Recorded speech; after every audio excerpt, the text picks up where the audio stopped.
Hello everyone, I'm Billy Younger and let's teach you how to calculate a cross product. I'm going to use it with a method of determinant and use two arbitrary vectors A and B. So let's get cracking.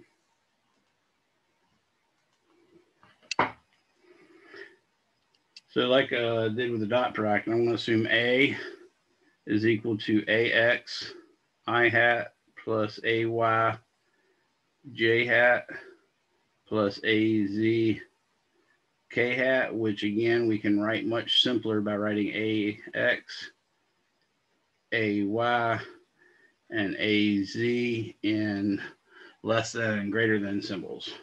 In the video, they don't allow me to use less than and greater than symbols, so I just write repeated parentheses. B is going to be similarly defined. BX, I actually should put it like that. BX, BY, BZ, like that. Then A cross B is actually given a couple different ways. A cross B is also given by its magnitude being given by the product of the magnitude of A and the magnitude of B times the sine of the angle between them. So again, if you had A like this and B like this, then this angle right here would be theta, and that would give you a vector, or excuse me, a quantity that is A times B times the sine of theta. Of course, if you actually make this a right triangle, then you'd see that that's related to the component of A parallel to B, but it's a little bit too big because it's got that extra B in there. Or you could say, draw a perpendicular this way and say it's a component of B perpendicular to A. Again, but it's a little too big because the A's in there. And in fact, as a vector, it's actually mutually perpendicular to the two, such that if you do your fingers like that, this is the first vector, A is your index finger. The second vector, B, is your middle finger and pointing that way. And your third finger, your thumb, that is, I should say, is the cross product. So A cross B gives you C, a vector that would be perpendicular to these two. And of course, it's actually equal to, oddly enough, if you completed the parallelogram, you would get the area of that parallelogram, only it's listed as a magnitude of the vector that sticks out of the page. So I'm going to show you how to actually calculate it as something other than just a scalar. I'm going to show you actually how to calculate the vector product, which is ultimately to give a vector. The dot product is also called the scalar product. Because it produces a scalar. So A cross B, you can do it several different ways. I'm showing you the determinant method, which is basically you take a matrix, you put the first row being I hat, the first row being I hat, J hat, and K hat for 3 columns. Then you put your first vector, AX, AY, AZ, and then you put your second vector, BX, BY, and BZ. And when you go to do the determinant, one way you can do this is you can realize that this is the first row and first column. So that's 1, 1, and negative I to the ij power is 1 plus 1, or to the I plus j power is 1 plus 1. So negative 1 to the 1 plus 1 power is 2. Negative 1 in parentheses squared is, of course, positive 1. So the multiplier is actually going to be a positive here. Then I cover up this column and this row right here. All I'm left with is this little square, and then I do the determinant of that 2 by 2 matrix, which is just this times this minus this times this. Then when I do J, that's actually first row, second column. So negative 1 to the I plus j would be, in fact, 3. That would give you a negative 1. So the way I deal with that is I again cover up this column and this row, but instead of doing this minus this, I do it in the opposite order. That deals with a negative. So I'll do AZ, BZ, BX minus AX, BZ. So it's in the opposite order, and that takes account of the negative. And then finally, the K is first row, third column. That adds the 4, negative 1, parentheses to the 4th power is positive 1. So I just cover up this column and this row, and then I do AXBY minus AYBX. So let me show you how I do it. So I'm going to first do my I component.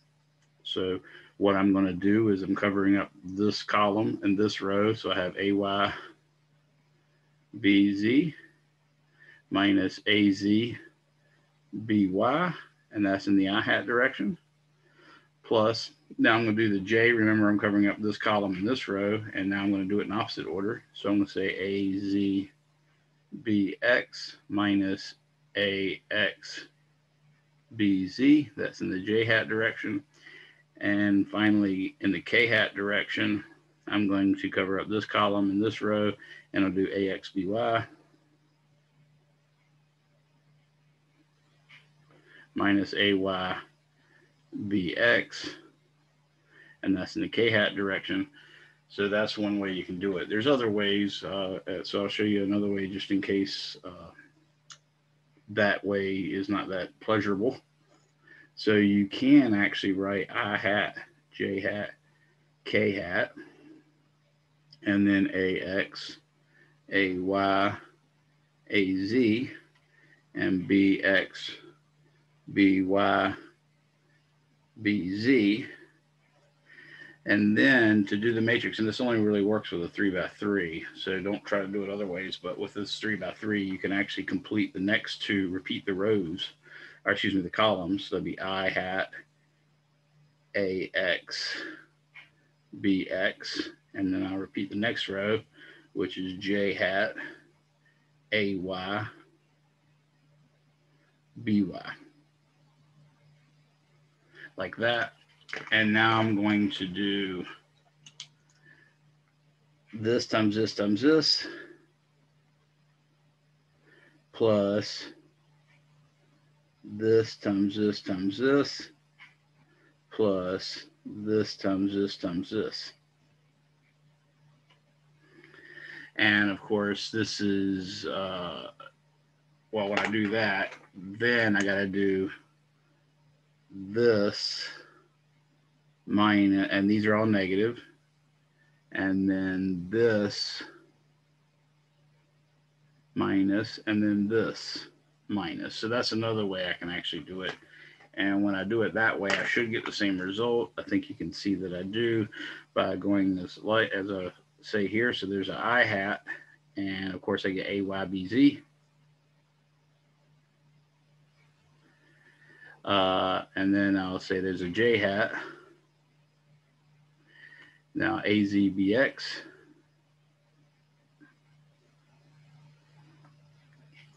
And then there's a K hat. So AXBY. And then now I'm going to do minus. So I really should write this as minus instead. So I'll pretend like I never made that mistake. And I will write minus. Now I will start with the J. So minus J hat. And that's AXBZ. Minus I. And that's AZBY. And then minus K. And that is AYBX. So ultimately, I get with this one, it should be the same thing we got before. I will say in the I hat direction, it's AYBZ minus AZBY in the I hat direction. Plus, now I'm going to take my J, it's AZBX minus AXBZ. That's in the J hat direction. And then, of course, the K hat direction, I'm going to say AXBY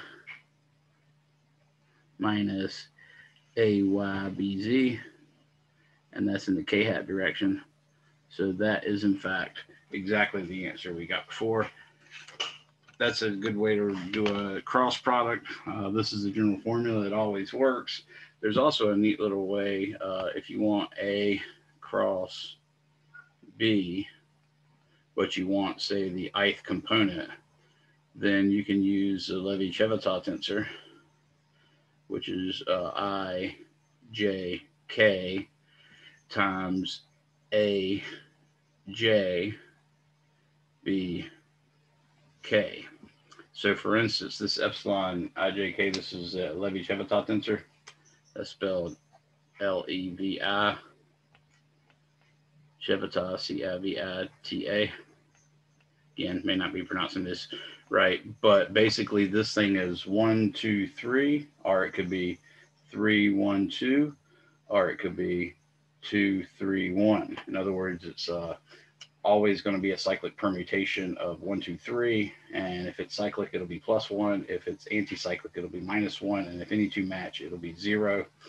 So for instance, if I want A1, or A cross B1, excuse me,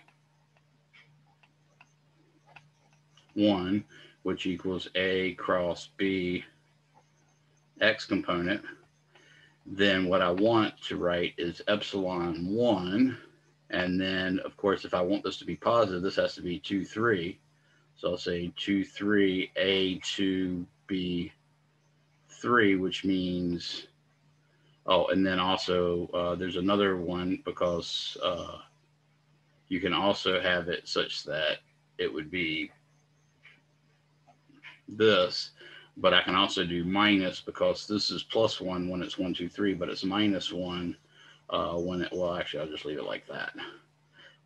But in terms of summations, this becomes A2, B3 minus A3, B2, because again, this is 1, 2, 3 is a positive, but we've got to allow A and B to be what they can be, and that is 0, or excuse me, that'd be 1 and 1, 2 and 2, and 3 and 3, and 1 and 2, and 1 and 3, and 2 and 1, and 2 and 3, so on and so forth. And we go through all those, we end up getting with that. Now that still looks weird because you're thinking exponents, but in reality, what that tells you is A cross B, the X component, is in fact, that's the Y, so AY BZ minus AZ BY, which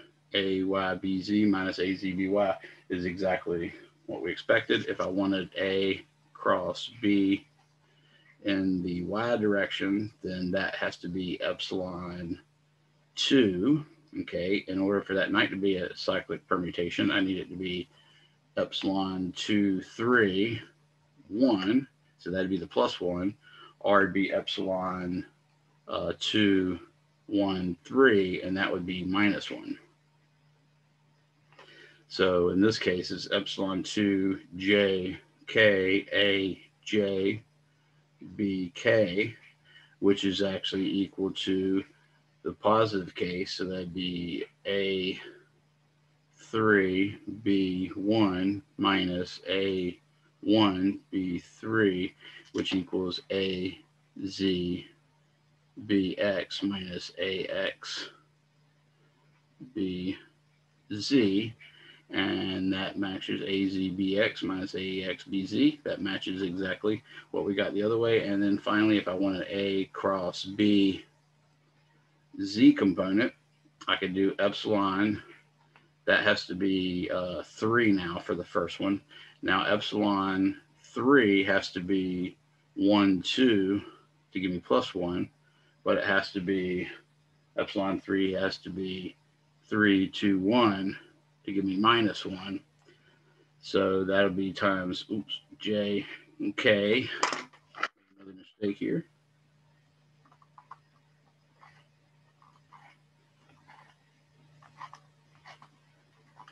That didn't turn out so pretty, did it? It's getting worse. So I'm going to put 3 here, and then I'll put J and K here, A, J, B, K. But as I said over here, that's going to give me 3, 1, 2. So 3 gives me 1, 2. So that'd be A 1, B2 minus A2, B1. which is in fact AXBY minus AYBX, which is exactly AXBY minus AYBX. Whoa, that was, glad I paid attention to this because that was actually a miswritten thing there. So let's notice this is supposed to be AXBY minus AYBX. I clearly just wrote it wrong. So let me correct that now and put the X right there. Hopefully y'all caught that when you were working along, but there it is. So there's three really diversely different ways of computing a cross product, also called a vector product. So hope that helps. Have a good day.